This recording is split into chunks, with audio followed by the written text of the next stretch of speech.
Hello my dear students, welcome to DM academy.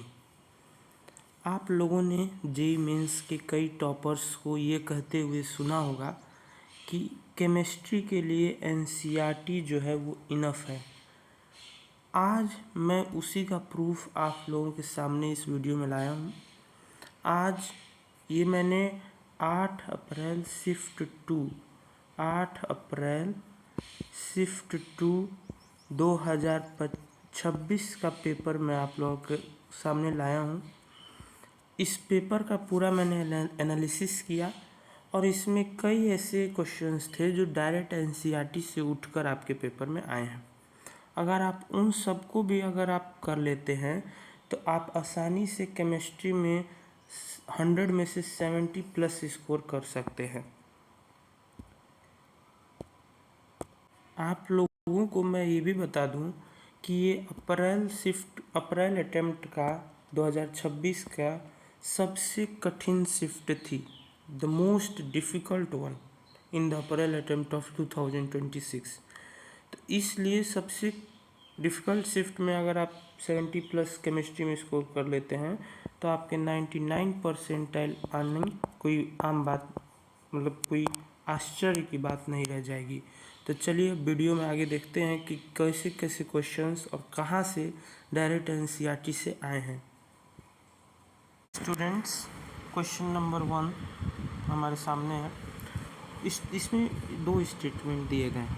पहला statement ये कह रहा है कि when EA means activation energy is equal to 12.6 kilo calorie per mole, the room temperature rate constant is doubled by a 10 degrees Celsius increase in temperature, 298 Kelvin to 308 Kelvin।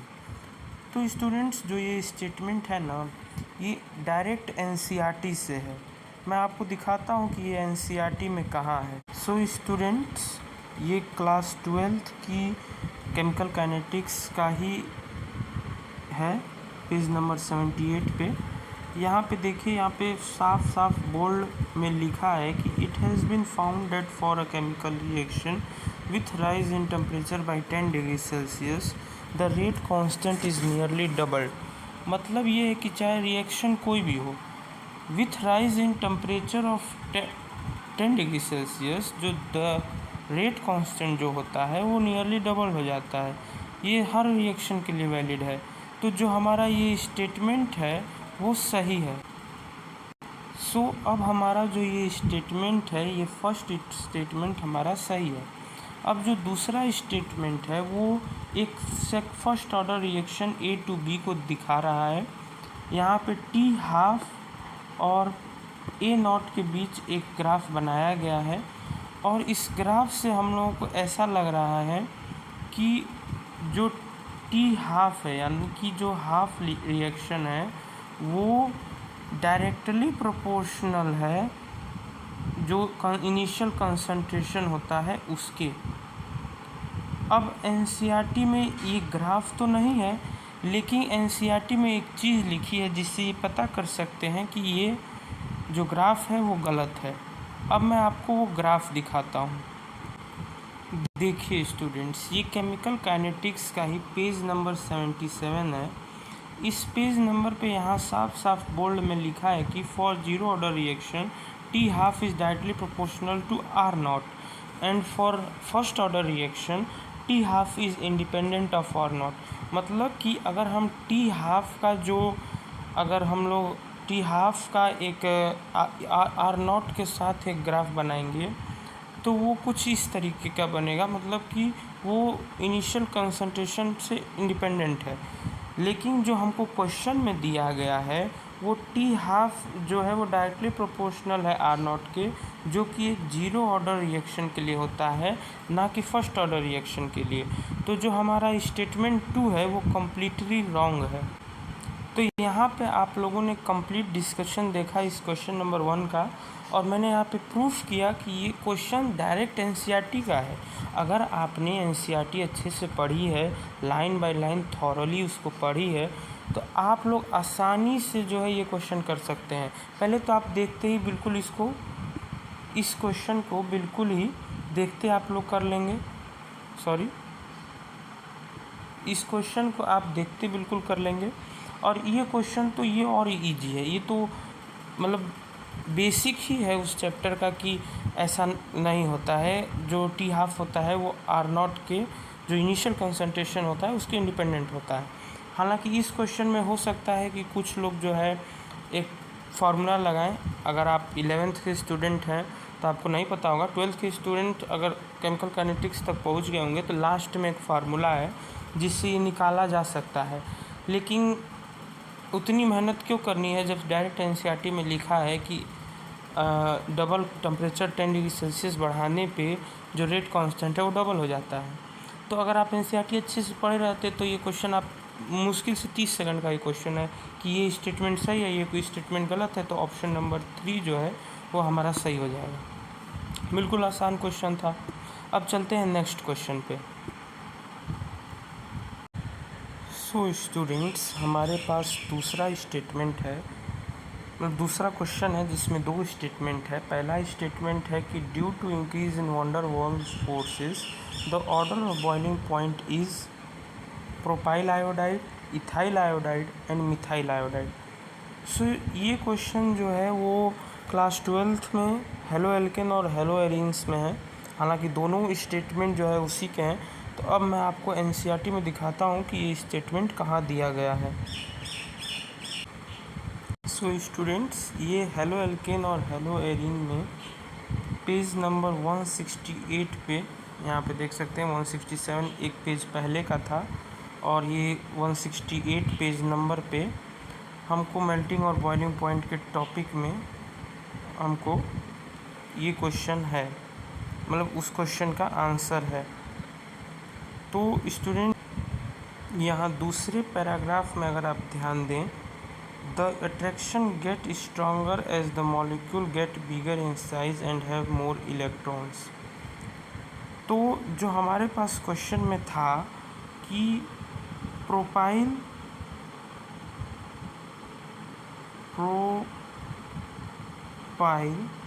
Sorry 3 नहीं रहेगा 2 रहेगा, propyl iodide था ना, propyl iodide था और दूसरा था कि इथेन आयोडाइड। तो प्रोपाइल आयोडाइड जो है वो इथेन आयोडाइड से साइज़ में बड़ा ही होगा क्योंकि उसमें 1 कार्बन और 3 हाइड्रोजन एक्स्ट्रा है कि नहीं। तो 2 हाइड्रोजन एक्स्ट्रा हैं, तो 1 कार्बन 2 हाइड्रोजन एक्स्ट्रा होने से जो उसकी साइज़ है वो ज़्यादा हो गई। और चूँकि उसकी साइज़ ज़्यादा हो गई तो वंडर वाल फोर्स बढ़ने की वजह से, क्योंकि यहाँ पे नीचे देखिए लिखा है कि this is because with the increase in size and mass of hydrogen atom the magnitude of wonder वाल फोर्स इंक्रीजेज। तो वंडर वाल फोर्स इंक्रीज होने से जो बॉइलिंग पॉइंट है वो भी बढ़ता है। तो जो स्टेटमेंट 1 है यहाँ पे वो हमारा सही हो जाता है। तो अब यहाँ पे जो हमारा स्टेटमेंट 1 है वो बिल्कुल ही सही है। यहाँ पे वंडर वाल फोर्स का जिक्र किया गया है, जो ऑर्डर है वो भी बिल्कुल सही है। तो यस, हमारा ये ऑप्शन स्टेटमेंट 1 जो है सही है। अब स्टेटमेंट 2 की बात करते हैं। तो जो स्टेटमेंट 2 था ना वो बिल्कुल मतलब ट्रिकी क्वेश्चन था, उसको वही अच्छे से कर सकता है जो एनसीईआरटी को थॉरोली पढ़ा होगा। अब मैं आपको बताता हूँ कैसे।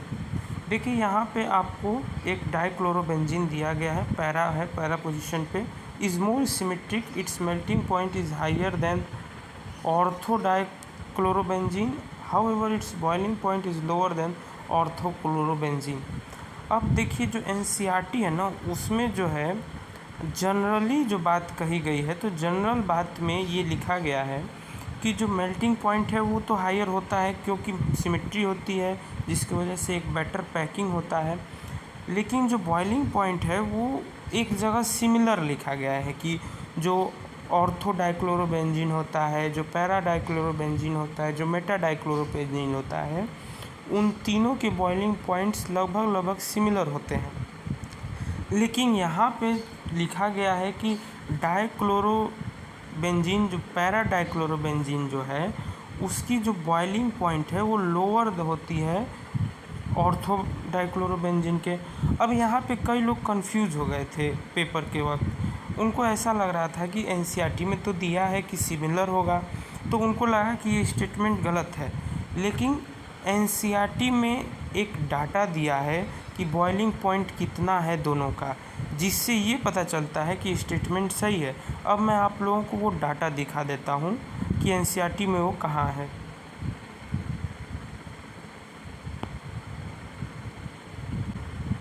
देखिए एनसीईआरटी में जो हेलो एल्कोन और हेरोइन चैप्टर है उसी में पेज नंबर 168 पे देखिए, यहाँ पे बॉइलिंग पॉइंट और मेल्टिंग पॉइंट तीनों का दिया गया है।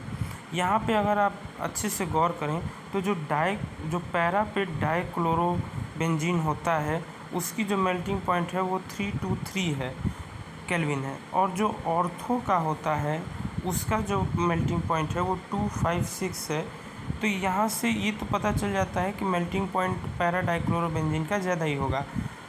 लेकिन अगर हम लोग बात बॉइलिंग पॉइंट की करें तो देखिए यहाँ पे दिया गया है कि जो बॉइलिंग पॉइंट होता है पैरा डाइक्लोरोबेंजीन का वो 448 होता है, और जो ऑर्थो डाइक्लोरोबेंजीन का होता है वो 453 होता है।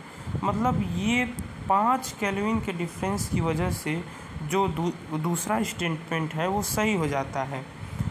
और कई लोगों को ऐसा एनसीईआरटी में एक जगह लिखा है, वो भी मैं आपको अभी दिखा देता हूँ।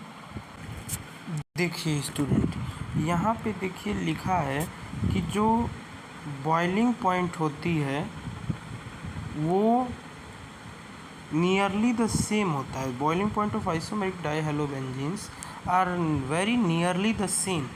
लेकिन वहीं पे जो टेबल जो हमको बना के दिया है, बॉइलिंग पॉइंट और मेल्टिंग पॉइंट लिख के दिया है, वहाँ पे सिर्फ 5 केल्विन के डिफरेंस के लिए हमारा जो स्टेटमेंट 2 था वो सही हो जाता है।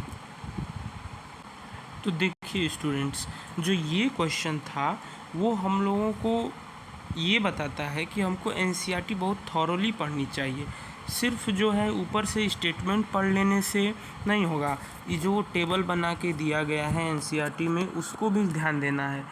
ये गलती बहुत लोगों ने की थी, बहुत ही स्टूडेंट्स ने की थी। मेरे एक स्टूडेंट है, उसने भी ये गलती की थी कि उसने जो है ये समझ लिया था कि बॉइलिंग पॉइंट तो हाँ बॉइलिंग पॉइंट दोनों का सेम होता है, तो यहाँ लोअर कैसे हो गया। तो उसने जो है इस स्टेटमेंट को रॉन्ग कर दिया कि ये स्टेटमेंट फॉल्स है। लेकिन एनसीईआरटी की एक छोटी सी मतलब टेबल में, एक छोटा सा टेबल में ये दिया गया है कि जो इसका बॉइलिंग पॉइंट होता है वो इससे ज़्यादा ही होता है। तो ये स्टेटमेंट सही है और ये दोनों स्टेटमेंट सही है, तो both statements are true. First option जो है वो हमारा सही हो जाएगा। तो स्टूडेंट्स, अब ये हमारे पास क्वेश्चन नंबर 3 है, ये तीसरा स्टेटमेंट है। इसमें देखिए पहली चीज़ तो ये ध्यान दिया करिए कि नॉट करेक्ट पूछा है। कई लोग करेक्ट समझ के जो है जो पहला मिलता है उसी को मार के चले आते हैं, तो ये बहुत बड़ी गलती हो जाती है। अब इसमें 4 स्टेटमेंट हमारे पास दिया गया है, एक एक करके एक एक स्टेटमेंट को पढ़ेंगे और एनसीईआरटी में चेक करेंगे कि क्या वो एनसीईआरटी में है। फर्स्ट स्टेटमेंट हमारे पास बोला गया है कि for water magnitude of KB is more than the magnitude of KF। यहाँ पे KB क्या होता है, KB मतलब कि जो बॉइलिंग एलिवेशन कांस्टेंट होता है वो, और KF मतलब कि काइरोस्कोपिक कांस्टेंट। अब हम लोग एनसीईआरटी में ये फर्स्ट चैप्टर में होगा। फर्स्ट चैप्टर में मैं आपको दिखाता हूँ कि क्या ये स्टेटमेंट सही है। कई लोगों को तो पता भी नहीं होगा कि ऐसा होता है क्या, लेकिन मैं आपको दिखाता हूँ कि ये एनसीईआरटी में ही है। ये देखिए स्टूडेंट्स, ये सॉल्यूशन चैप्टर में पेज नंबर 19 में ही है। देखिए यहाँ पे वाटर के बारे में सब कुछ दिया गया है। यहाँ पे साफ पता चल रहा है कि हाँ जो KB होता है वो KF से कम होता है। जो KB होता है वो वाटर के लिए वो KF से कम होता है। KB जो है 0.52 है और जो KF है वो 1.86 है। और शायद क्वेश्चन में उल्टा कहा गया है कि क्वेश्चन मैं एक बार और देख लेता हूँ क्वेश्चन में क्या पूछा है। सो स्टूडेंट्स, क्वेश्चन में जो है बिल्कुल अपोजिट दिया है। यहाँ पे बोला है कि वाटर के लिए जो KB होता है वो मोर देन होता है KF से, जो कि बिल्कुल रॉन्ग है। हमने अभी देखा कि KF जो है वो KB से बड़ा होता है, ना कि KB KF से बड़ा होता है। तो जो स्टेटमेंट है 1 है वो रॉन्ग हो गया। स्टेटमेंट 1 जो है वो रॉन्ग हो गया। अब ऑप्शन में देखिए चारों में ए दिया है, तो इसको चेक करने का कोई मतलब भी नहीं होता। हमें पता है कि ऑप्शन नंबर ए जो है ये स्टेटमेंट ए जो है वो रॉन्ग ही है। सो स्टूडेंट्स, अब स्टेटमेंट नंबर 2 पढ़ते हैं, स्टेटमेंट बी पढ़ते हैं। स्टेटमेंट बी कहा है कि the elevation in boiling point of water when a non volatile solute is added to it is larger in magnitude than its depression in freezing point.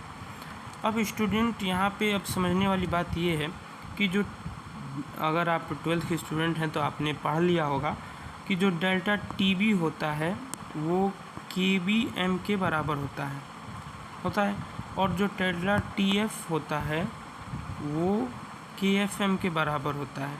अब बताइए, अगर कोई एक रिएक्शन है तो जो एम है वो दोनों में बराबर ही होगा, यानी डिपेंडेंस जो है वो के बी और के एफ पे होगा। अब यहाँ पे दिया है कि और अभी हमने देखा कि जो के एफ होता है वो के बी से ज़्यादा होता है, अभी हमने पीछे देखा था स्टेटमेंट 1 में।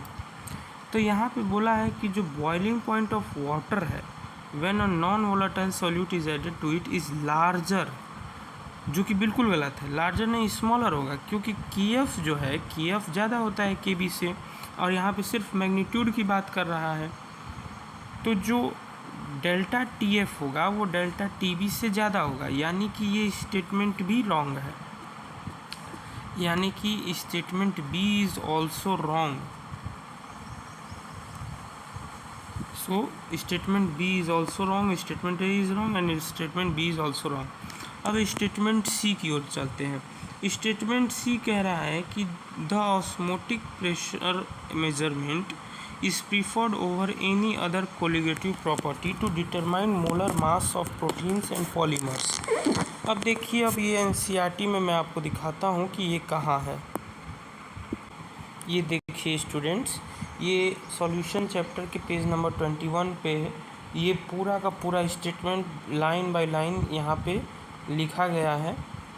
स्टेटमेंट बिल्कुल मैच करेगा। Measurement of osmotic pressure provides another method of determining molar masses of solute. This method is widely used to determine molar masses of proteins, polymer and other biomolecules. तो ये statement बिल्कुल purely correct हो चुका है। तो statement C भी अब हमारा ट्रू है, मतलब कि ये जो स्टेटमेंट ए है वो रॉन्ग था हमारा, और स्टेटमेंट बी जो है वो भी, स्टेटमेंट ए भी हमारा रॉन्ग था, स्टेटमेंट बी भी हमारा रॉन्ग था, स्टेटमेंट सी हमारा ट्रू है। मतलब कि अब तक हमको ए बी मिल चुका है, यानी कि या तो ऑप्शन नंबर 1 सही होगा या तो ऑप्शन नंबर 3 सही होगा। अब हमको बस सिर्फ डी चेक करना है। तो अब चलिए अब डी चेक करते हैं। तो क्वेश्चन क्या कह रहा है, स्टेटमेंट क्या कह रहा है कि जो the dimerized form of benzoic acid in benzene is of this type. तो अब मैं एनसीईआरटी में ये डायमेराइजेशन का फिगर जो है वो एनसीईआरटी में है। अब मैं आपको दिखाता हूँ कि एनसीईआरटी में कहाँ है। ये देखिए स्टूडेंट्स, ये एनसीईआरटी में पेज नंबर 24 पहला ही चैप्टर है हमारा अभी। इसमें देखिए यहाँ पे साफ साफ जो है बना के दिखाया गया है, और यहाँ पे अगर इसको जूम करके आपको दिखाऊं तो यहाँ पर साफ साफ दिखा गया है कि दो जगह से जो बॉन्डिंग होती है, हाइड्रोजन बॉन्डिंग, एक डबल बॉन्ड OH से और एक सिंगल बॉन्ड नीचे से OH से होता है। लेकिन जो क्वेश्चन है, अगर क्वेश्चन में अगर आप ध्यान से देखेंगे तो वहाँ सिर्फ एक जगह से हुआ है। ये देखिए यहाँ पे जो क्वेश्चन में दिया गया है वो सिर्फ एक जगह से हाइड्रोजन बॉन्डिंग हुई है, जो कि बिल्कुल रॉन्ग है। हमारा जो असली होगा वो तब होता आंसर जब वो ऐसे यहाँ पे हाइड्रोजन रहता और यहाँ से OH ये नहीं रहता, तब हमारा ये ऑप्शन ये सही होता। लेकिन ये भी ऑप्शन रॉन्ग है। इसका मतलब ये कि A, B एंड D, मतलब ये स्टेटमेंट इनकरेक्ट है, ये स्टेटमेंट इनकरेक्ट है, ये स्टेटमेंट इनकरेक्ट है। मीन्स A, B और D स्टेटमेंट जो है वो हमारा इनकरेक्ट है, और हमसे क्वेश्चन में इनकरेक्ट ही पूछ रहा है। तो हमारा जो ऑप्शन नंबर C है, ऑप्शन नंबर C जो है वो हमारा सही हो जाएगा। अब चलते हैं अगले क्वेश्चन पे। तो अगला क्वेश्चन हमारे स्क्रीन पे है, इसमें भी स्टेटमेंट वाइज क्वेश्चन ही है। देखिए ये जो शिफ्ट थी 8 अप्रैल शिफ्ट 2026 की, इस शिफ्ट में बहुत सारे क्वेश्चन स्टेटमेंट वाइज आई थी और ये अपने अप्रैल अटेम्प्ट की सबसे डिफ़िकल्ट शिफ्ट थी और वही शिफ्ट मैं आप लोगों को दिखा रहा हूँ। इसका रीज़न ये है कि आप लोग ये समझ सकें कि भले वो टफेस्ट शिफ्ट थी लेकिन एनसीईआरटी लेवल पे भी केमिस्ट्री में आप एक अच्छा नंबर स्कोर कर सकते हैं।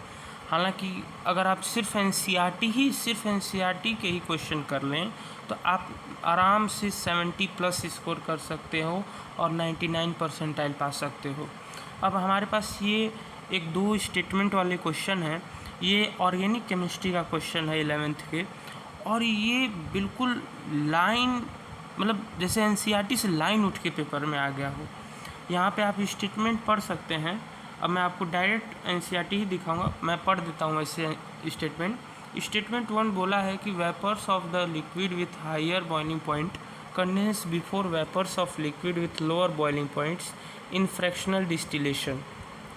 स्टेटमेंट 2 बोल रहा है कि the vapours rising up in the fractionating column become richer in high boiling component of the mixture. अब इस क्वेश्चन को, इस दोनों स्टेटमेंट को आप अपने माइंड में रखें और अब मैं आपको एनसीईआरटी में दिखाता हूँ कि ये कहाँ है।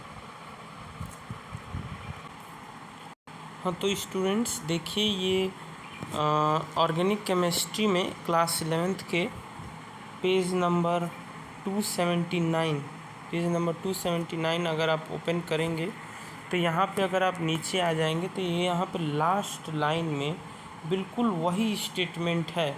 देखिए vapours of the liquid with higher boiling point condense before the vapour of the liquid with lower boiling point. ये स्टेटमेंट 1 है, यहाँ तक स्टेटमेंट 1 था और यहाँ से स्टेटमेंट 2 है। The vapours rising up in the fractionating column become richer in more volatile component. यहाँ तक ये बिल्कुल डिक्टो लाइन ये उठ के क्वेश्चन में आ गई है। अगर किसी को याद होगा तो 4 मार्क्स बिल्कुल फ्री थे। तो यहाँ पे आप लाइन बाय लाइन चेक कर सकते हैं, ये बिल्कुल वही स्टेटमेंट है जो एनसीईआरटी में थे। तो यहाँ पे दोनों स्टेटमेंट ट्रू हो चुके हैं, तो बोथ स्टेटमेंट्स आर ट्रू। तो ये भी क्वेश्चन हो गया। अब चलते हैं नेक्स्ट क्वेश्चन पे। अब हमारे पास स्टूडेंट्स नेक्स्ट क्वेश्चन है। सो स्टूडेंट्स मतलब ये जो क्वेश्चन है ये easiest of the easiest question है। एक 9th का स्टूडेंट भी इसको बहुत ही आसानी के साथ कर सकता है। इधर जो है आपको मास दे रखा है किसी भी सब्सटेंस का और इधर नंबर ऑफ़ एटम्स पूछा है। अब देखिए अब ये क्वेश्चन करना कैसे है। जैसे मान लीजिए वाटर दिया है पहले में, तो वाटर का मास कितना होता है। वाटर का मास जो है H2O का मास जो है वो 18 ग्राम होता है। H2O का मास मोलर मास जो होता है वो 18 ग्राम होता है। अब हमको क्वेश्चन में 1.8 mg दिया है, तो 1.8 mg का मतलब क्या है कि 1.8 इंटू में 10⁻³ ग्राम। अब इसमें जो है 18 से अगर आप डिवाइड कर देते हो तो आपके पास हो जाएगा 10⁻⁴ मोल्स, 10⁻⁴ मोल्स। अब देखिए आप सभी लोग जानते हैं कि एक मोल जो होता है, एक मोल में कितने एटम होते हैं। एक मोल में एवोगैड्रो नंबर बराबर एटम्स होते हैं, एवोगैड्रो नंबर। उसी एवोगैड्रो नंबर को यहाँ पे Na दिखाया गया है। देखिए हर क्वेश्चन में, हर ऑप्शन में Na से मल्टीप्लाई किया गया है। तो अब यहाँ पे अगर ही तो अब देखिए इतने मॉलिक्यूल्स होंगे, ठीक ना, इतने मॉलिक्यूल्स हो जाएंगे, एवोगैड्रो नंबर के बराबर मॉलिक्यूल्स हो जाएंगे। अब देखिए अब मॉलिक्यूल्स में भी तो कितने एटम्स होंगे ये भी तो देखना है। तो जैसे H2O है मान लीजिए, तो H2O के अगर हमारे 10⁻⁴ मॉलिक्यूल हैं, एक मॉलिक्यूल में कितने होंगे एटम्स, 3 एटम्स होंगे, 2 हाइड्रोजन के होंगे और 1 ऑक्सीजन के होंगे। तो 10⁻⁴ इंटू Na मॉलिक्यूल्स में कितने एटम्स होंगे, 3×10⁻⁻4 Na जितने एटम्स उसमें होंगे, यानी कि जो ए का जो है वो 3 ऑप्शन वाला सही होगा। ऐसे ही अब मैं बाकी क्वेश्चन नहीं करने जा रहा हूँ, बाकी भी आप उसी तरीके से कर सकते हैं। जैसे अगर मैं आपको डायरेक्ट बताऊं तो जैसे H2SO4 होता है तो H2SO4 के 98 मास होते हैं, यानी कि इसके भी 10⁻⁻4 मोल से ही होंगे। अब H2SO4 जो होता है H2SO4 में उसमें कितने एटम्स होते हैं? 2, 1 3 और 4, मतलब कि 7 होते हैं। तो 7 से मल्टीप्लाई कर दीजिए तो ऑप्शन नंबर मतलब लिस्ट 2 में 4th वाला जो है सही हो जाएगा। यानी कि जो ए का जो है पहले तो ए का 3 निकल गया था और जो बी होगा उसका जो है 4th वाला होगा, यानी कि बी का 4th 2 ऑप्शन अभी भी मैच कर रहा है। सी का अगर मैं चेक कर लूँ तो पता चल जाएगा। तो कार्बन होता है तो कार्बन का मास 12 होता है, 12 से अगर आप डिवाइड करेंगे तो 1.5 समथिंग आएगा, यानी कि बी का 2 होगा। यानी कि ऑप्शन नंबर जो 3 है वो आपका सही है। तो ये बहुत ही निहायत ही आसान क्वेश्चन था ये, मतलब ये अगर किसी से नहीं हो रहा है तो फिर आपने गलत लाइन में आप आ गए हैं। तो अब चलते हैं नेक्स्ट क्वेश्चन पे। सो स्टूडेंट्स, अब हमारे पास नेक्स्ट क्वेश्चन है। इसमें भी 2 स्टेटमेंट है। मैंने आपको पहले ही बताया कि इस शिफ्ट में बहुत सारे स्टेटमेंट बेस्ड क्वेश्चन थे, तो इसमें भी 2 स्टेटमेंट है। पहला स्टेटमेंट मतलब ये देखने से लग रहा है कि ये कोऑर्डिनेशन कंपाउंड का क्वेश्चन है, आप इसको पढ़ सकते हैं। इसमें दो 3 पेयर दिए गए हैं, 1 2 3 4 पेयर दिए गए हैं और पूछा गया है कि बोथ कलर कितने होंगे और कहा गया है कि बोथ कलर 3 हैं। अब आपको ये चेक करना है कि ऐसा होगा कि नहीं। अब चूँकि अगर आप 12th में हैं तो आपको तो आदत हो गई होगी कि कौन कलर्ड है कौन कलर्ड नहीं है, लेकिन अगर इसको भी कोई रटना चाहता है तो इसके लिए भी हमारे पास बुक में दिया गया है जो कि रटा जा सकता है। तो मैं आपको दिखाता हूँ।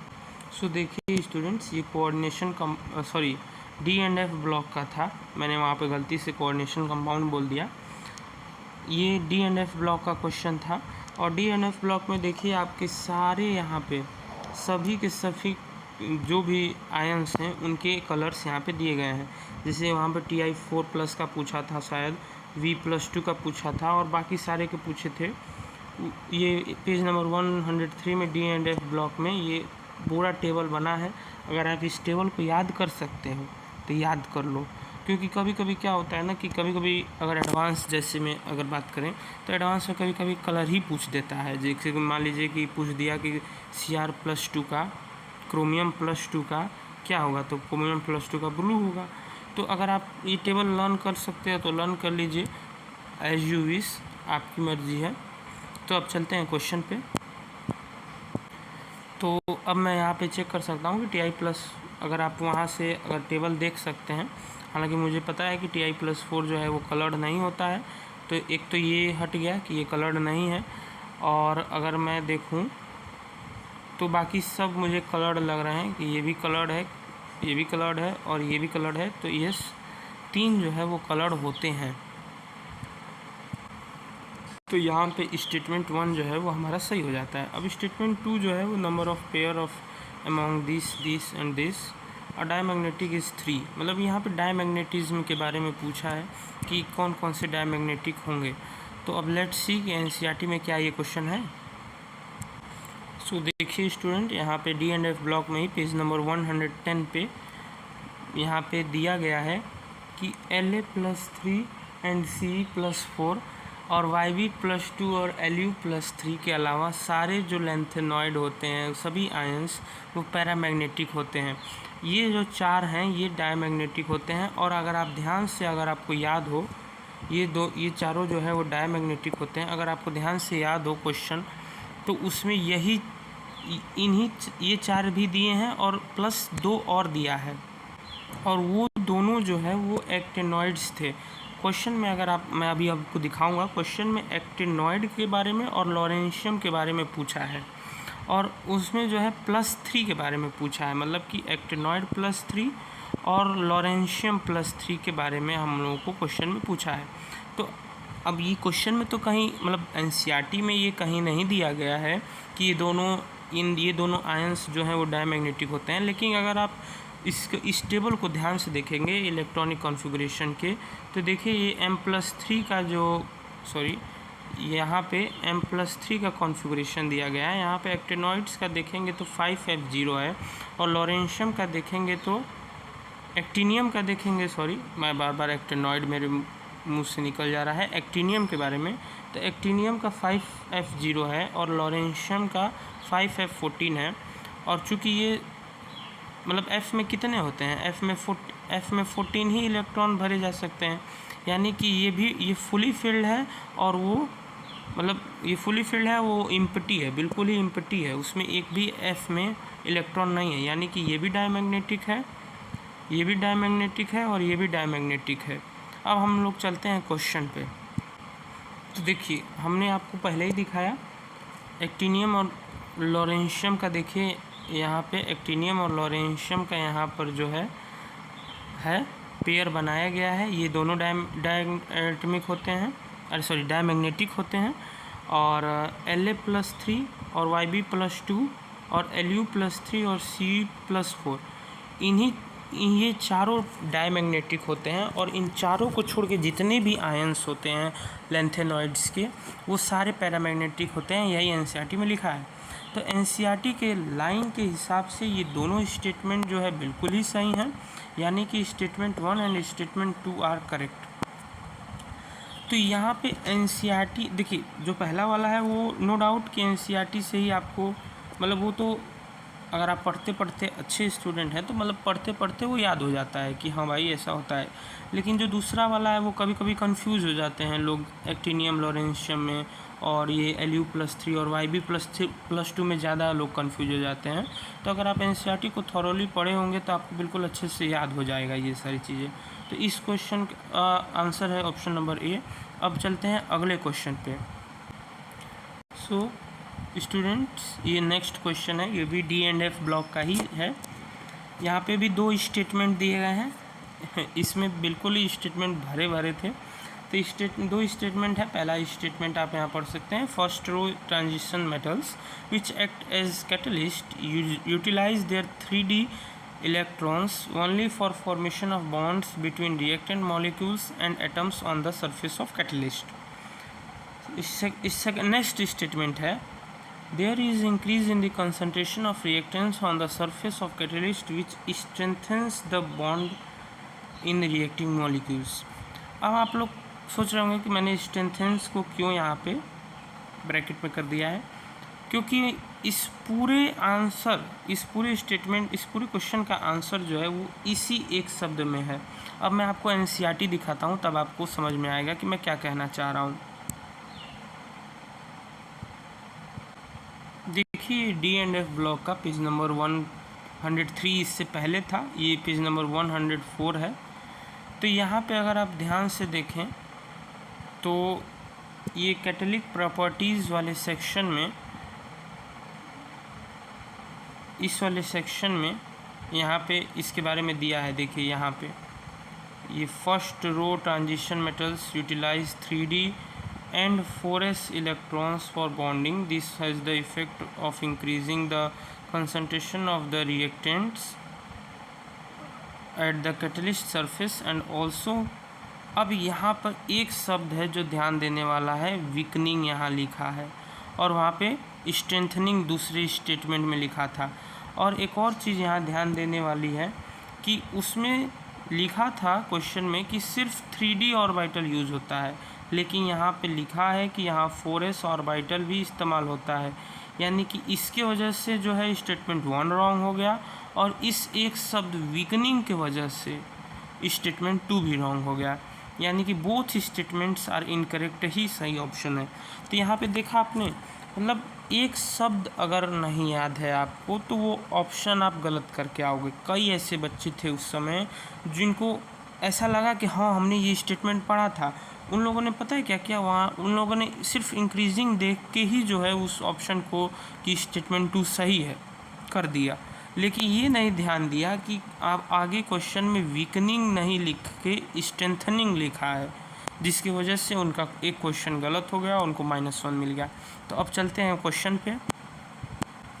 तो देखिए यहाँ स्टेटमेंट 1 में सिर्फ ओनली लिखा था, सॉरी यहाँ स्टेटमेंट 1 में सिर्फ ओनली लिखा था, लेकिन हमने अभी एनसीईआरटी में देखा कि सिर्फ 3D नहीं 4s ऑर्बिटल भी जो है इसमें इन्वॉल्व होते हैं। फिर स्टेटमेंट 2 में जो है यहाँ पे स्ट्रेंथेंस लिखा है, जो कि बिल्कुल गलत है। यहाँ पे वीकनिंग होना चाहिए था, वीकेंस होना चाहिए था यहाँ पे। तो हमारा ये दोनों स्टेटमेंट रॉन्ग हो चुका है। तो यहाँ पे ऑप्शन नंबर 2 जो है वो सही हो जाएगा कि both statement 1 and 2 are wrong. अब चलते हैं नेक्स्ट क्वेश्चन पे। तो अब हमारे पास ये नेक्स्ट क्वेश्चन है, हालांकि ये अभी के सिलेबस से रिलेटेड है, लेकिन आपको मैं बता दूं कि केमिस्ट्री में पी ब्लॉक आप ज़रूर पढ़ के जाइएगा। भले वो डिलीटेड है, लेकिन उससे बहुत सारे क्वेश्चन पूछे जाते हैं। जैसा कि हमारे पास ये क्वेश्चन है, और ये भी एनसीईआरटी का है, बिल्कुल एनसीईआरटी की लाइन में है, एक पैसेज एक पैराग्राफ में ही है। तो यहाँ पे आपके पास 4 ऑप्शन हैं, 4 ऑप्शन। तो ये स्टेटमेंट है, यहाँ पे 4 स्टेटमेंट दिया गया है। इन चारों स्टेटमेंट को आप ध्यान से पढ़िए। पहले स्टेटमेंट में रिड्यूसिंग नेचर, पहले तो ये ध्यान दीजिए कि ये NH3 to BiH3 तक की बात हर क्वेश्चन में किया, हर ऑप्शन में किया है। तो पहले में रिड्यूसिंग नेचर के बारे में कहा है, दूसरे में tendency to donate lone pair, तीसरे में स्टेबिलिटी की बात की है, और चौथे में HEH बॉन्ड एंगल के बारे में बात किया गया है। इसको आप ध्यान से पढ़ लीजिए। मैं आपको अब ये ही चीज़ एनसीईआरटी में दिखाता हूँ। सो देखिए स्टूडेंट्स, ये पी ब्लॉक में पेज नंबर 168 पे ये पूरा का पूरा पैराग्राफ है।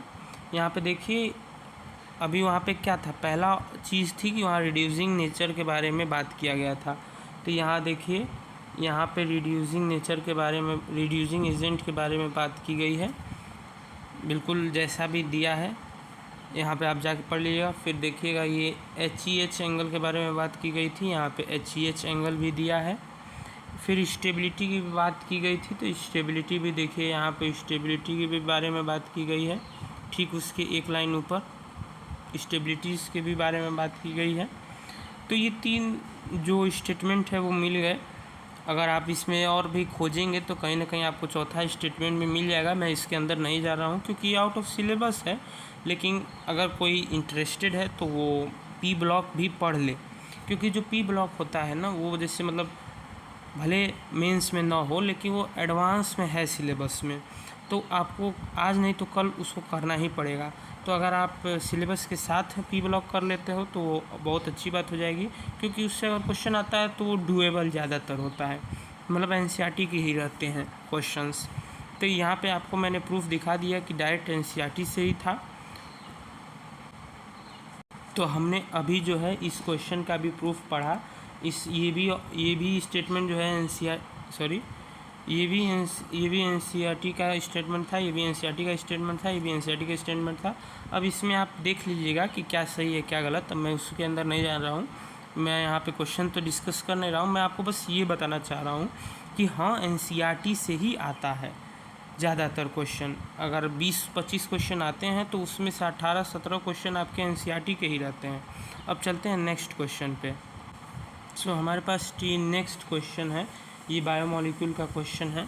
यहाँ पे 4 है, इसमें 4 ऑप्शन दिए गए हैं। इसमें से हम लोग को ये ध्यान दीजिएगा, इनकरेक्ट स्टेटमेंट पूछा है। तो अब आप एक एक करके स्टेटमेंट पढ़ेंगे। मैं पढ़ देता हूँ कि पहला स्टेटमेंट है कि all monosaccharides are reducing sugar. दूसरा स्टेटमेंट है कि the monosaccharide units obtained from hydrolysis of oligosaccharides are always the same. तीसरा स्टेटमेंट है कि starch and cellulose are typically examples of polysaccharides which are very high molecular weight compound of more than 10 monosaccharide units। और चौथा है आपके पास कि open chain and cyclic structure को exist at equilibrium that are responsible for certain properties। अब ये चारों स्टेटमेंट को अब हम एनसीईआरटी में देखेंगे कि क्या एनसीईआरटी में ये हैं। अब मैं आपको एनसीईआरटी में दिखाता हूँ। देखिए, पहला स्टेटमेंट यही था कि all monosaccharides are reducing sugars. तो यहाँ पे देखिए, यहाँ पे साफ साफ लिखा है कि ऑल मोनोसेक्राइड्स वेदर एल्डोज और कीटोज आर रिड्यूसिंग शुगर। तो यहाँ पे पहला जो स्टेटमेंट है वो इनकरेक्ट नहीं है, वो करेक्ट है, तो उसको मार्क नहीं करना है। फिर देखिए यहाँ पे तीसरा स्टेटमेंट जो था वो था कि स्टार्च और सेलुलोज जो है वो पॉलीसेक्राइड्स के एग्जाम्पल हैं। तो यहाँ पे देखिए, यहाँ पे ध्यान से देखिए, सम कॉमन एग्जाम्पल्स यहाँ पे लिखा है, some common examples are starch, cellulose, glycogen, gums etcetera polysaccharides में है। तो यानी कि तीसरा स्टेटमेंट जो है वो सही है। अब अगर दूसरे स्टेटमेंट की बात करेंगे तो दूसरा ही स्टेटमेंट गलत है। यहाँ पे ध्यान से देखिए, वहाँ पे बोला था कि जो मोनोसेक्राइड ऑब्टेन्ड होते हैं ओलिगोसेक्राइड्स के हाइड्रोलाइसिस पे वो सेम होते हैं, लेकिन यहाँ पे देखिए जो एग्जाम्पल ही एक है कि 1 molecule of sucrose on hydrolysis gives 1 molecule of glucose and 1 molecule of fructose. तो यानी कि कोई ज़रूरी नहीं है कि अगर ओलिगोसेक्राइड्स का आप हाइड्रोलाइसिस करें तो सेम ही मोनोसेक्राइड्स आएँ, दो तरह के भी मोनोसेक्राइड्स हो सकते हैं। तो यहाँ पे जो ऑप्शन नंबर 2 था वही इनकरेक्ट था। तो अब हम क्वेश्चन पे चलते हैं। तो यहाँ पे जो ऑप्शन नंबर 1 था वो हमने देखा था वो सही था। यहाँ option number 2 always the same नहीं होते हैं, वो समटाइम्स द सेम हो जाते हैं। तो यही ऑप्शन जो है इनकरेक्ट है, ये सही है। और अगर आप आगे चेक करेंगे तो आपको एनसीईआरटी में ये भी लाइन मिल जाएगी, मैं उसके अंदर नहीं जा रहा हूँ। हमको फॉल्स खोजना था, हमको फॉल्स मिल गया। तो यही स्टेटमेंट जो स्टेटमेंट 2 है यही इनकरेक्ट है। तो हमारा आंसर भी यही है क्योंकि हमको क्वेश्चन में इनकरेक्ट ही पूछा था। तो एक और क्वेश्चन हम लोगों ने देखा कि बिल्कुल एनसीईआरटी का था। अब हम लोग चलते हैं नेक्स्ट क्वेश्चन पे। सो स्टूडेंट्स, अब हमारे पास ये नेक्स्ट क्वेश्चन है।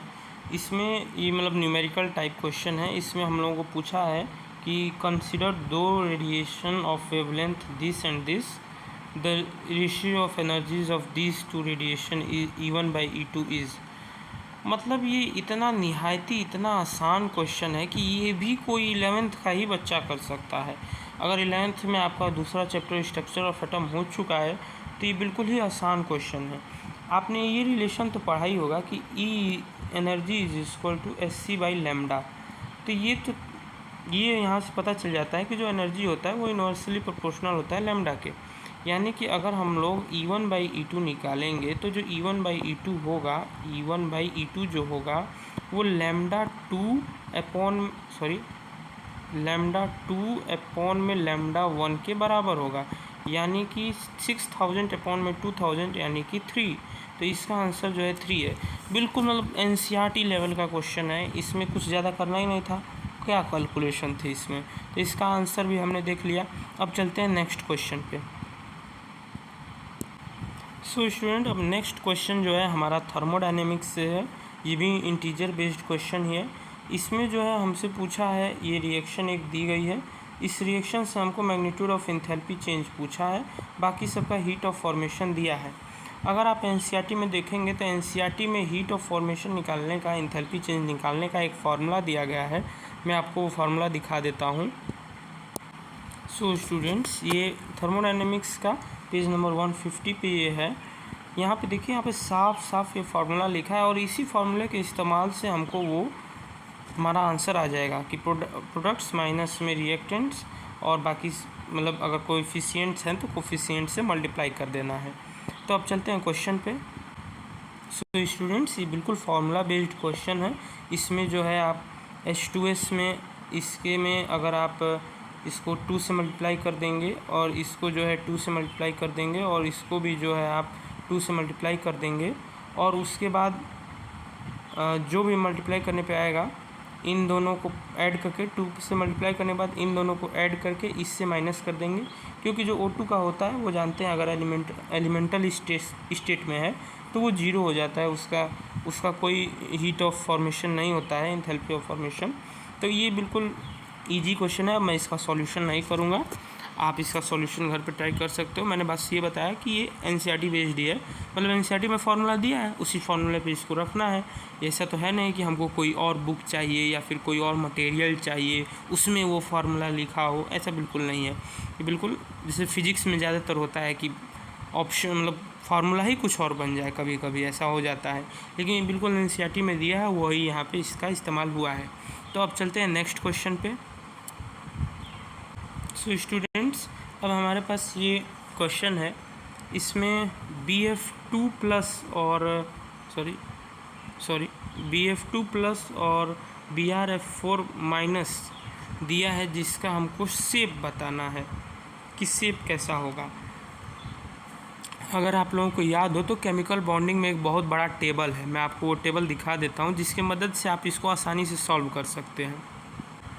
देखिए स्टूडेंट्स, ये वो टेबल है केमिकल बॉन्डिंग स्ट्रक्चर के नामक चैप्टर में, पेज नंबर 115 पर ये बिल्कुल साफ ये टेबल बना है, जिसकी मदद से आप लोग उसको कर सकते हैं। जैसे कि मैं आपको बता दे रहा हूँ कि Br(F2+) था ना, Br(F2+). अब देखिए Br पे कितने इलेक्ट्रॉन होते हैं, 7 इलेक्ट्रॉन होते हैं, प्लस हो गया तो एक इलेक्ट्रॉन चले गए थे, यानी कि 6 इलेक्ट्रॉन बच गए। अब 6 इलेक्ट्रॉन में 2 तो बॉन्ड पेयर हो गए, 2 बॉन्ड पेयर हो गए, क्योंकि 2F है तो 2 बॉन्ड पेयर हो गए, और 4 इलेक्ट्रॉन बच गए तो 2 लोन पेयर हो गए, यानी कि टोटल 4 हैं। नंबर ऑफ़ बॉन्डिंग जो है वो 4 हैं और नंबर ऑफ़ लोन पेयर वो 2 है, यानी कि नंबर ऑफ़ बॉन्डिंग पेयर जो 2 है और लोन पेयर जो है 2 है, तो वो इस शेप जो है वो बेंट होगा, यानी कि जो Br(F2+) का जो शेप होगा वो बेंट होगा। अब नेक्स्ट बात अगर करते हैं, नेक्स्ट था हमारा Br(F4)-। तो Br में कितने इलेक्ट्रॉन होते हैं, अभी देखे हम लोगों ने 7 इलेक्ट्रॉन होते हैं। 7 इलेक्ट्रॉन में 4 जो है वो 7 में से एक और इलेक्ट्रॉन ऐड हो गया है, ताकि -4 जो है, तो 8 इलेक्ट्रॉन हो गए हैं। 8 में से 4 बॉन्डिंग पेयर हो चुके हैं और 4 इलेक्ट्रॉन बचे हैं, तो 2 जो है लोन पेयर हैं। अब यानी कि 4 बॉन्डिंग पेयर हैं, यहाँ देखिए 4 बॉन्डिंग पेयर हैं और 2 जो है लोन पेयर हैं, यानी कि जो इसका शेप है, जो Br(F4+) का जो शेप होता है, जो Br(F4) का जो शेप होता है वो स्क्वायर प्लेनर होता है, यानी कि, और जो अभी हमने देखा कि Br(F2+ था, Br(F2- का बेंट था और Br(F4+- का स्क्वायर प्लेनर था। तो अब हम अपने क्वेश्चन पे चलते हैं।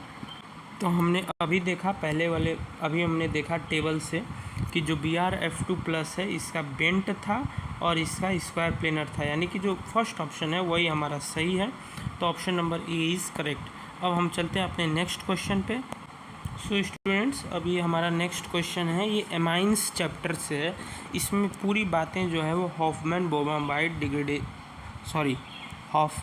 ब्रोमामाइड डिग्रेडेशन से ये सारे स्टेटमेंट हैं, 5 स्टेटमेंट्स हैं। तो अब आप ये स्टेटमेंट को ध्यान से पढ़ लीजिए। अब मैं इसमें डीप में तो जाऊंगा नहीं, मैं आपको सिर्फ एनसीईआरटी में दिखा देता हूँ कि ये सारी चीज़ें के बारे में बात की गई है। तो यहाँ पे आप ऊपर देख लीजिए कि किसके बारे में बात की गई है कि 4 moles of NaOH, 2 moles of Br2 not given by alkyl amides. दूसरे में लिखा है कि not given by alkyl amides.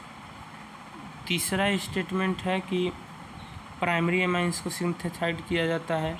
यहाँ पे लिखा है कि चौथे में लिखा है कि secondary amide on reaction with Br2 and will give secondary amine. फिर बाय प्रोडक्ट्स की बात की गई है कि वो Na2CO3 और NaBr और H2O होता है।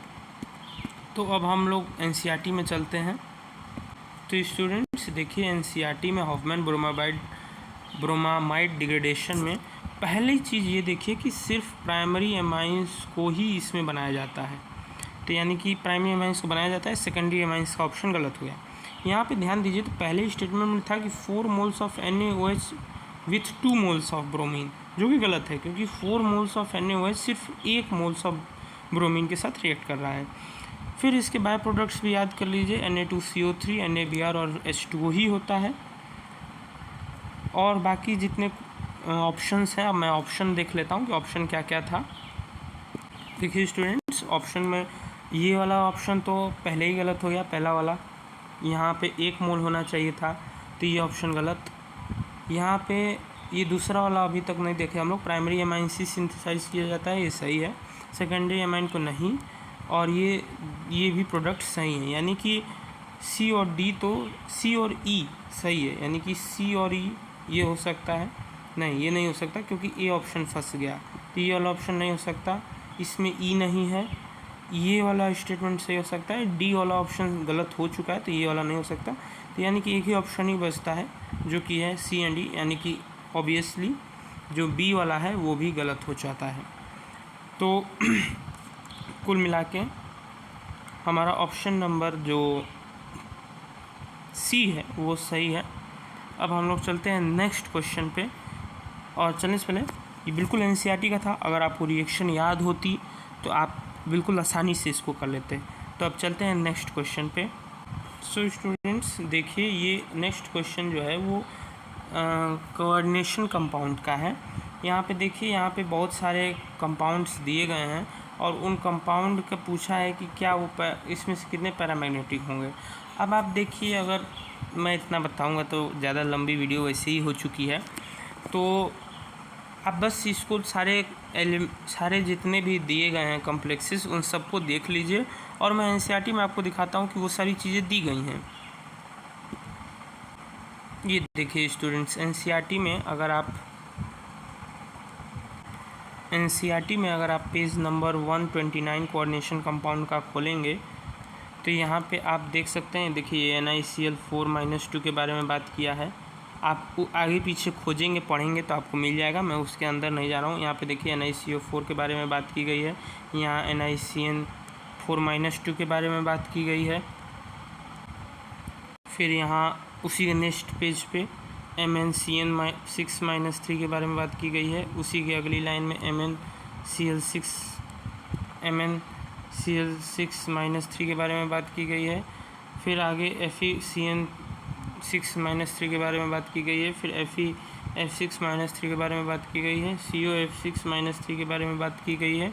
फिर अगली लाइन में COC2O4 3 - 3 के बारे में बात की गई। मतलब जितने भी वहाँ पे, फिर नीचे देखिए यहाँ पे क्वेश्चन में भी MnBr4 - 2 के बारे में बात की गई है। तो मतलब जितने भी वहाँ ऑप्शन में थे ना, जितने भी कॉम्प्लेक्स दिए थे उन सब के बारे में यहाँ पे बात की गई है और बताया गया है कि वो पैरामैग्नेटिक है कि डायमैग्नेटिक है। देखिए यहाँ पे जिक्र किया गया है कि वो पैरामैग्नेटिक है कि पैरामैग्नेटिक है, डायमैग्नेटिक है। यहाँ पे देखिए, यहाँ पे आगे देखेंगे तो यहाँ पे इसमें जो है पढ़ेंगे तो आपको समझ में आएगा। मतलब सारी वो चीज़ें, सारे कॉम्प्लेक्सेस एनसीईआरटी में दिए गए हैं कि वो डायमैग्नेटिक है कि पैरामैग्नेटिक है। बस आपको मतलब याद करने की देरी है। और एक और चीज़ की, वैसे तो अगर आप 12th में हैं तो आप लोगों को लग रहा होगा कि मतलब ये सब क्या मैं बता रहा हूँ, ये तो बहुत ईजी है। लेकिन कुछ लोग क्या करते हैं, मतलब कुछ लोगों को बहुत अंत तक समझ में नहीं आता है उन लोग की कैसे निकालते हैं, कैसे पता करते हैं कि वो वीक फील्ड लिगेंड है, कैसे उसकी कॉन्फ़िगरेशन निकालते हैं। तो ये उन लोगों के लिए है कि वो लोग डायरेक्ट इसको याद ही कर लें कि ये कॉम्प्लेक्स है और इसका जो है डायमैग्नेटिक होता है, पैरामैग्नेटिक होता है, तो उससे जो है उन लोग को याद हो जाएगा। बाकी जो अगर कोई निकाल सकता है तो उसको तो कोई याद करने की ज़रूरत ही नहीं है, वो तो आसानी से निकाल लेगा। सो इस क्वेश्चन का जो भी आंसर होगा आप काउंट करके मिला सकते हैं। अब हम लोग चलते हैं नेक्स्ट क्वेश्चन पे। सो स्टूडेंट्स, अब ये एक डुएबल क्वेश्चन है, मतलब ये समझ सकते हैं आप कि ये कैसे होगा। देखिए, अगर आप एक 11th के स्टूडेंट हैं तो आपने चैप्टर 3 पीरियोडिक प्रॉपर्टीज़ को पढ़ा होगा। उसमें आप लोगों ने आयोनाइजेशन एनर्जी के बारे में भी पढ़ा होगा। तो आपने ये ज़रूर पढ़ा होगा कि जो हाफ फील्ड और फुल फील्ड जो इलेक्ट्रॉनिक कॉन्फ़िगरेशन होते हैं उसमें जो है उसका फर्स्ट आयोनाइजेशन एंथैल्पी जो है वो ज़्यादा ही होता है। तो यानी कि जो NP6 है उसका जो इलेक्ट्रॉनिक कॉन्फ़िगरेशन है वो ज़्यादा ही होगा, आयोनाइजेशन एंथैल्पी जो है वो ज़्यादा ही होगा।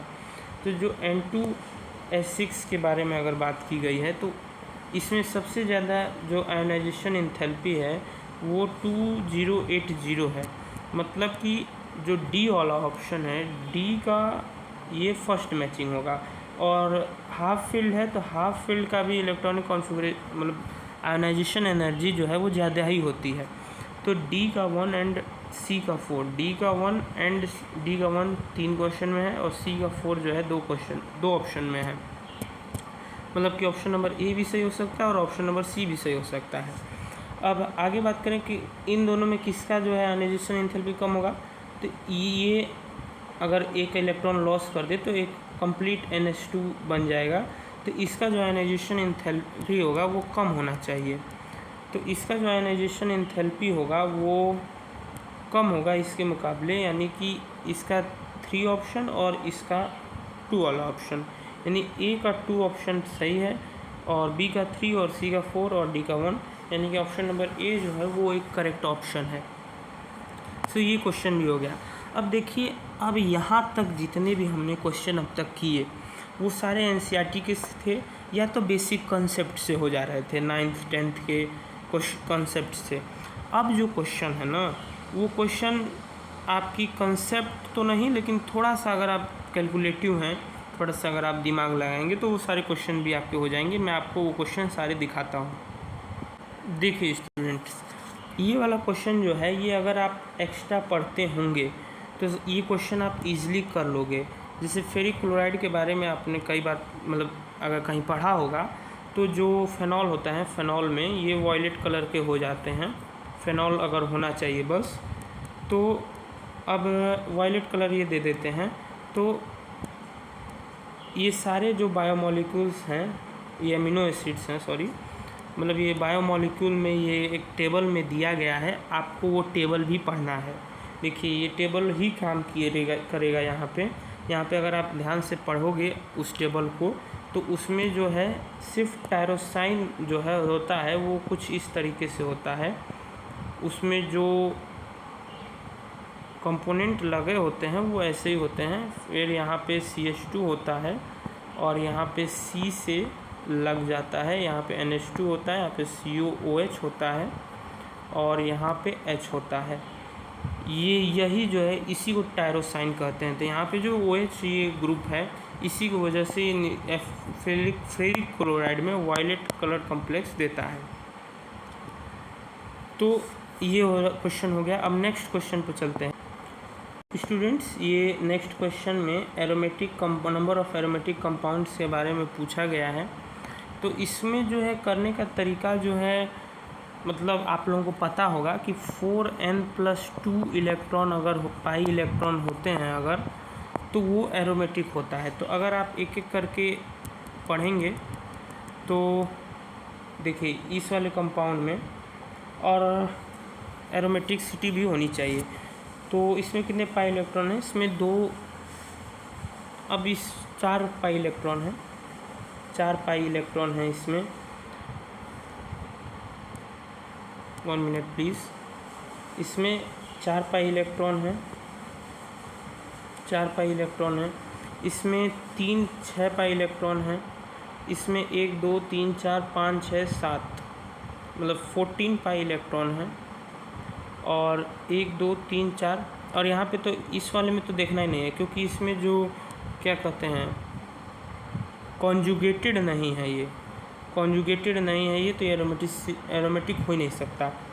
फिर इसकी बात करते हैं तो ये इसमें 2 हैं और इसमें 6 हैं। 6 इसलिए क्योंकि ये लोन पेयर है ना, तो लोन पेयर को भी काउंट किया जाता है, तो 6 हो गए ये। तो अब देखिए 4n+2, तो अगर n जो है 0 है तो 2 हो जाएगा, अगर n 1 है तो 6 हो जाएगा, अगर n 2 है तो 10 हो जाएगा। यानी कि 2 वाले सही हैं और 6 वाले, यानी कि ये एरोमेटिक है, ये एरोमेटिक है और ये एरोमेटिक है। बाकी ये भी एरोमेटिक नहीं है, ये भी एरोमेटिक नहीं है, ये भी एरोमेटिक नहीं है। तो 3 एरोमेटिक हैं इसमें, तो ऑप्शन नंबर 3 जो है वो सही हो जाएगा। अब चलते हैं नेक्स्ट क्वेश्चन पे। देखिए स्टूडेंट्स, अब मैं ये लास्ट क्वेश्चन कर रहा हूँ क्योंकि अब बाकी जितने क्वेश्चंस हैं ना वो आउट ऑफ सिलेबस है, मतलब वो एनसीईआरटी में नहीं है। मैंने आपको ये वीडियो इसलिए था कि आप ये जान सकें कि एनसीईआरटी इनफ होती है।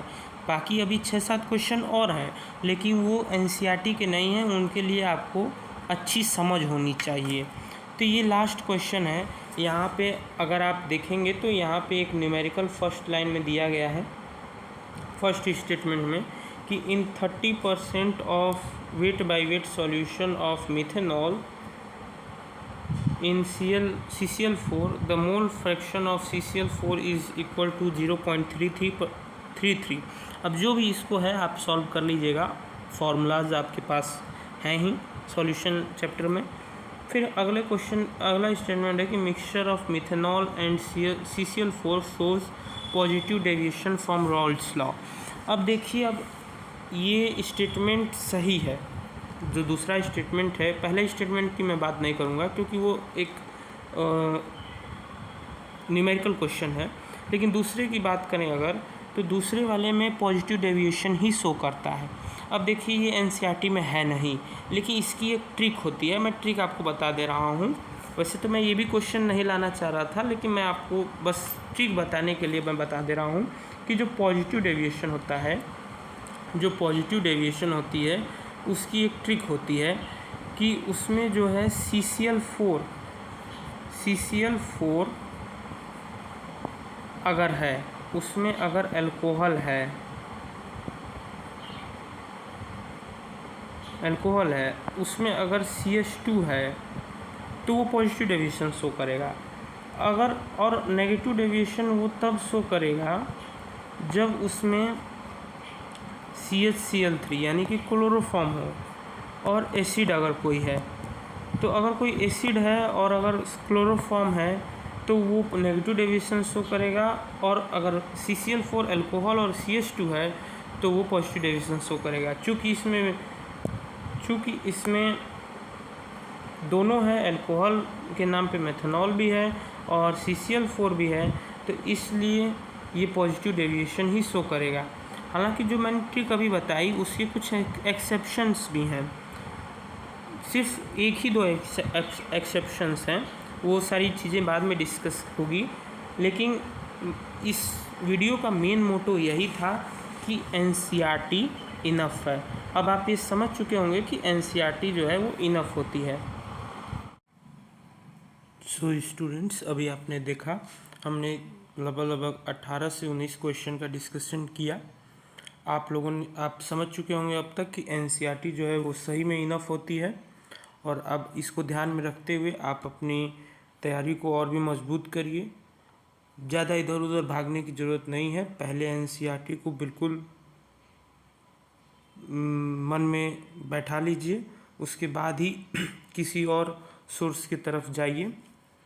अगर आप एनसीईआरटी कर लेते हैं और PYQ कर लेते हैं तो आपके लिए सफिशिएंट हो जाएगा।